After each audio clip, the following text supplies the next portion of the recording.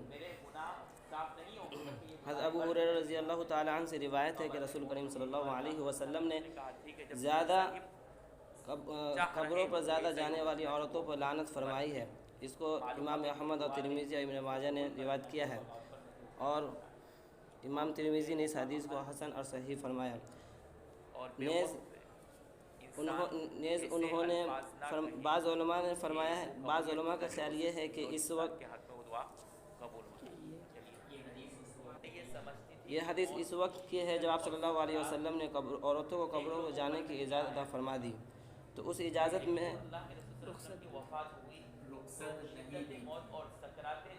یعنی اس آخری جملے میں کیا کہنا چاہ رہے ہیں کہ حدیث میں یہ جو کہا گیا ہے کہ قبرستان کی زیارت کرنے والی عورتوں پر لعنت ہے، تو یہ يقول إنما هو زوجي وأبي فلما دفن عمر معهم فوالله ما دخلته إلا وأنا مشدودة على ثوبي حياء من عمر، رواه أحمد. حضرت عائشہ رضی اللہ عنہ فرماتی ہے کہ میں جب اس حجرہ مبارک میں داخل ہوتی جس میں آپ صلی اللہ علیہ وسلم مدفون تھے، تو میں اپنے بدن پر سے کپڑے یعنی چادر کو اتار کر رکھ دیتی، اور دل ہی دل میں یہ کہا کرتی کہ یہاں تو میرے کپڑے کو اتار رکھنے کا مطلب یہ نہیں بڑھانا جاتا نعوذ باللہ، بلکہ اس زمانے میں کپڑوں کے اوپر اور چادر پہننے کی عادت تھی. جیسا کہ اوپر ایک اور روایت آئی کہ کچھ عورتیں چادر کو پھینکتے تو اللہ کے رسول کو پر لعنت کی، تو وہی جو عادت تھی عورتوں کی اور صحابیات کی کہ کپڑے کے اوپر اور چادر پہنے تھے، یعنی اپنے آپ کو پورے ڈھانک لیتی.